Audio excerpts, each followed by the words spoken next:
Ar-Rahmanur Rahim. Ar-Rahmanir Rahim. Ismani dalani ala annahu ta'ala dzur rahmatil wasi'atil 'azimatil lati wasi'at kulla syai'in wa ammat kulla hayyin wa katabaha lil muttaqina al muttabi'ina li anbiya'ihi wa rusulihi. Ar-Rahman Ar-Rahim. Ini ada dua nama daripada nama-nama Allah disebutkan di sini, yang keduanya menunjukkan bahwasanya Allah Subhanahu wa taala zat yang memiliki rahmat yang luas, yang agung, yang rahmatnya Allah Subhanahu wa taala meliputi segala sesuatu, meliputi segala kehidupan. Dan Allah Subhanahu wa taala menetapkan rahmat ini asalnya adalah untuk kaum yang bertakwa, yang mengikuti para nabinya dan para rasulnya. Fahaula ilahumur rahmatul mutlaqah. Maka bagi mereka lah siapa? Orang-orang yang bertakwa, yang mengikuti para nabi dan rasulnya, yang berhak untuk mendapatkan rahmat yang mutlak. Waman adahum, adapun selain daripada orang yang bertakwa, falahum nasibun minha, hanya mendapat jatah saja, kecipratan saja daripada rahmat-rahmat Allah Subhanahu wa taala. Daripada rahmat-rahmat Allah Subhanahu wa taala. Jadi bismillahirrahmanirrahim, Allah itulah lafzul jalalah yang menunjukkan bahwasannya Allah Subhanahu wa taala itu adalah yang berhak untuk diesakan di dalam peribadatan, karena memiliki sifat-sifat yang ilahiyah, yang itu adalah merupakan sifat kesempurnaan dari segala sisi. Dari segala sisi. Oleh sebab itu Allah itu dikatakan itu adalah Ismullahil A'zam, nama Allah yang paling agung, yang mana nama Allah Subhanahu wa taala dia disifati oleh nama-nama yang lainnya. Allah Ar-Rahman Ar-Rahim. Nanti Maliki Yaumiddin. Itu adalah semuanya adalah sifat daripada lafzul jalalah tersebut, Allah tersebut. Sebaliknya yang lainnya tidak pernah disifati oleh Allah, tidak pernah kita dapat Ar-Rahman Allahi, tidak.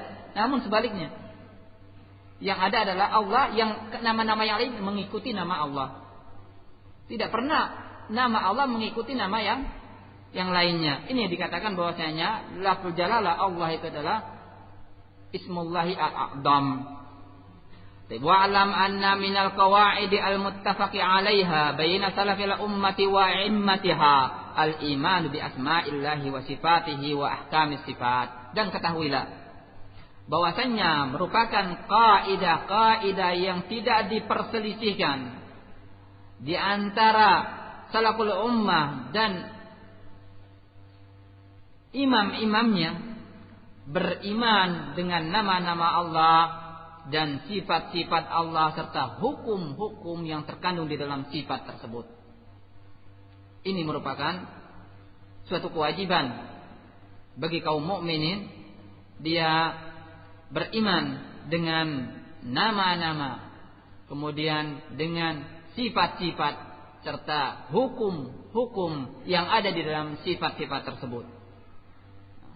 Bagaimana cara mengimaninya?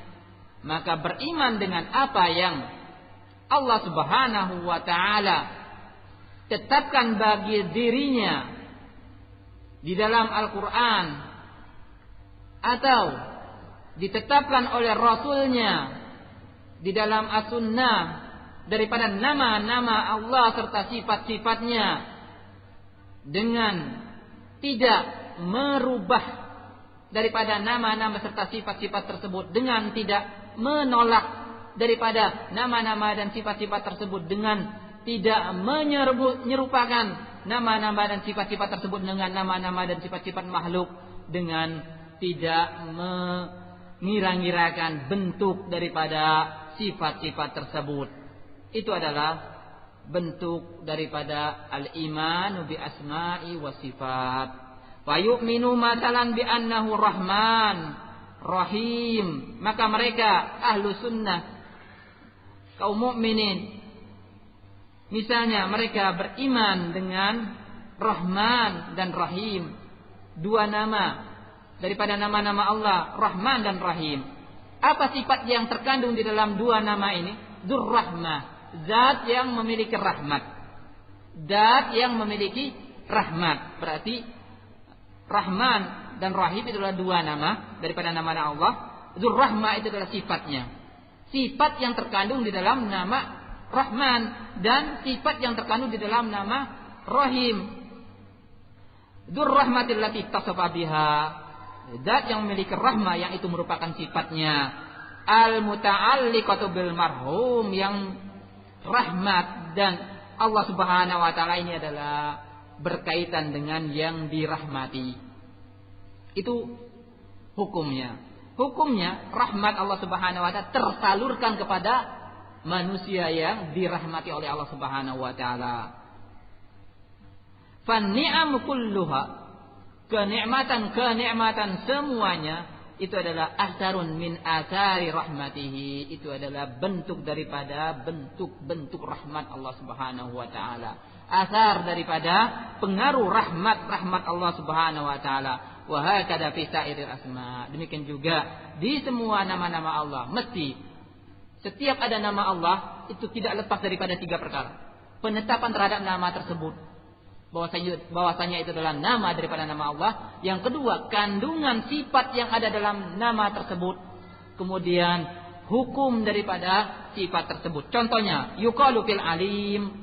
Al-alim itulah nama daripada nama Allah, artinya Maha mengetahui. Innahu alim, Allah Subhanahu wa taala Maha mengetahui. Du ilmin, itu adalah sifatnya, zat yang memiliki ilmu. Sekarang apa hukumnya? Ya'lamu bihi kulla syai'in, mengetahui segala sesuatu. Tidak ada sesuatu apapun yang tersembunyi melainkan diketahui oleh Allah Subhanahu wa taala. Qadir contohnya. Itu adalah nama daripada nama Allah, Qadir. Maha kuasa. Du qudrah, yang memiliki kekuasaan, kemampuan. Yaqdiru ala kulli syai'in, yang mampu untuk berkuasa atas segala sesuatu.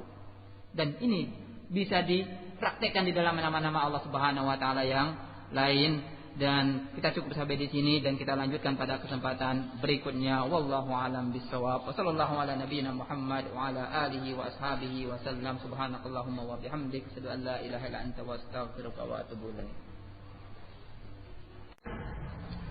Disebutkan oleh Al-Hafidz As-Sa'di rahimahullah bahwasanya di dalam yang merupakan kaidah ahli sunnah wal jamaah, mereka beriman dengan nama-nama Allah dan sifat-sifatnya. Kita semua mengetahui yang merupakan prinsip dasar ahli sunnah wal jamaah, yaitu mentauhidkan Allah Subhanahu wa taala dengan tiga bentuk tauhid. Tauhid ar-rububiyah, mengesahkan Allah, menunggalkan Allah dalam bentuk ar-rububiyah, meyakini kalau Allah Subhanahu wa taala sebagai satu-satunya Rabb yang menciptakan, yang mengatur alam semesta, yang mematikan dan menghidupkan, dan yang mendatangkan rizki. Itu adalah tauhid ar-rububiyah. Yang kedua, tauhid al-uluhiyah. Adapun tauhid ar-rububiyah yang pertama,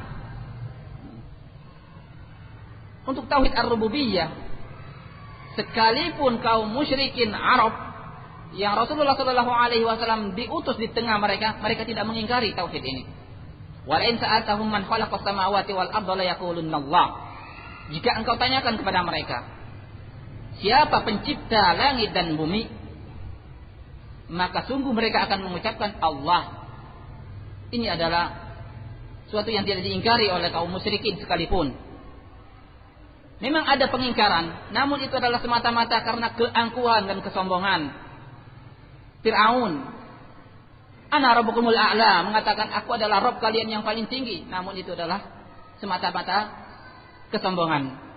Karena di dalam ayat yang lain, walaqad alimta ma khalaqas samawati wal arda basair, sungguh engkau telah mengetahui wahai Fir'aun, pencipta langit dan bumi, pencipta langit dan bumi. Artinya Fir'aun sendiri mengetahui. Cuma semata-mata karena istikbar daripada Fir'aun.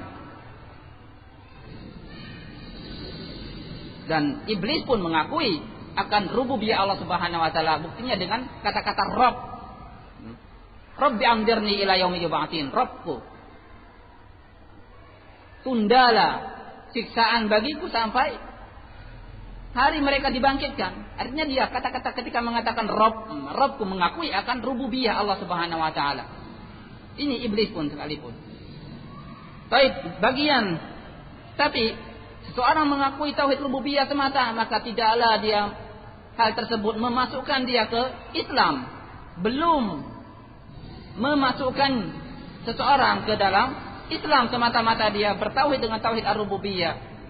Buktinya kaum kufar musyrikin dan iblis sekalipun yang mengakui akan rububiyah Allah Subhanahu wa taala tidak menjadi muslim. Baik, yang kedua itu tauhid al-uluhiyah. Tauhid al-uluhiyah dengan seseorang meyakini bahwasannya Allah Subhanahu wa taala lah satu-satunya yang berhak untuk diibadahi. Satu-satunya yang berhak untuk diibadahi. Dan ini tauhid inilah disebabkan diturunnya para rasul dan diutusnya para rasul, para nabi, dan diturunkannya kitab-kitab dalam rangka untuk menegakkan tauhid ini. Tauhid al-uluhiyah, pernyataan bahwasanya peribadatan hanya semata-mata dipersembahkan kepada Allah Subhanahu wa taala dengan tidak menyekutukan Allah Subhanahu wa taala dengan sesuatu apapun daripada makhluk. Tauhid yang ketiga yang kita ada di hadapannya yaitu tauhid al-asma wa sifat, dengan kita meyakini setiap nama-nama dan sifat-sifat yang Allah Subhanahu wa taala tetapkan untuk dirinya sendiri di dalam Al-Qur'an atau ditetapkan oleh Rasulnya sallallahu alaihi wasallam di dalam As-Sunnah, dengan tidak menolak daripada nama-nama dan sifat-sifat tersebut, dengan tidak merubah daripada nama-nama dan sifat tersebut, dengan tidak merekayasa bentuk daripada nama-nama dan sifat-sifat tersebut, dengan tidak menyerupakan nama-nama dan sifat tersebut dengan nama-nama dan sifat makhluk. Ini adalah tauhid al-asma wa sifat yang terkandung di dalam kata-kata Ar-Rahmanir Rahim